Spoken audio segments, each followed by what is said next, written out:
در شهر خوجند چند سال این جانب اتوبوس‌های زمانوی به فعالیت شروع کرده بودند، اما امروز مشاهده می‌شود که قریب 90% اتوبوس‌ها در قرارگاه ایستادند. فعالیت خود را با سبب‌های گوناگون محدود کردند. اینچنین یکچند نقلیات‌های مسافرکشانی غیر قانونی فعالیت داشته قانونی شدند. این و دیگر مسائل در نشست مطبوعاتی شعبه نقلیات و کمیونیکاسیون ولایت ریاست منطقه سوغدی راه آهن تاجیکستان کارخانه فرعی پشت تاجیک فیلیال تاجیک تلکام ولایت سوغد مورد بررسی قرار گرفت.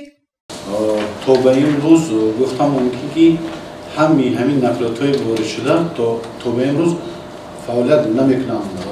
سطح خدمترسانی نه آنقدر خوب، چون که به معلومات‌های ما داریم من در دوام همین ماه هر روز پیش از سفر نقلیات‌هایی که به کار میبرم اتوبوس‌های کلان حجم من در نظرم تا 10-12 عدد همون هم باشد. من نتیجه دو روزه همین روزی پیشتر 2 روز پیشش 10 تایی نقلیات پیش از سفر برنده بعد کار سفر بر میگن، بعد 1 ساعت 2 ساعت یا 3 ساعت 3 تا 4 تا گشته با کارخانه وارد میشه.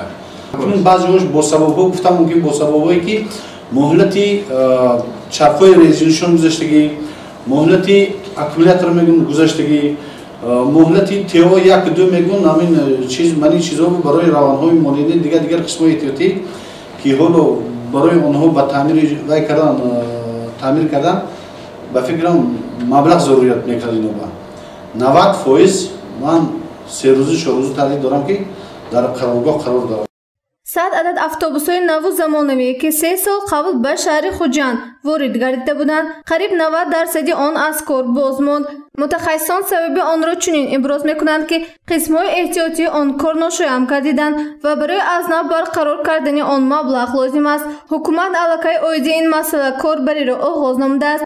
اقدام داریم که تا 70 اتوبوس ماه سپتامبر در وقتی برای استودنت‌ها که وارد میشن به خط سیرها وارد کردن اتوبوس.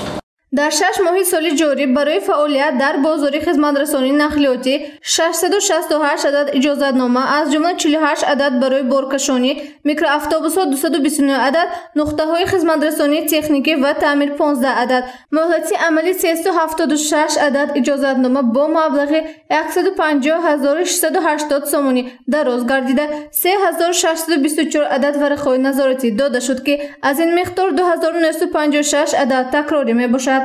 برای غیر قانونی فعالیت نکردن 10 تا خدسر 47 رو موقتا تا وارد شدن بازم اتوبوسایی که در نظر داشته شده اجازه داد که این 10 تا که اجازه دادن از 5 ایول من به نزدیکی 10 تا خدسر برای در سطح بلند دایره همه شرط طلبات‌های اجازه‌نامه فعالیت کردن حاضر اوج عمل کردن.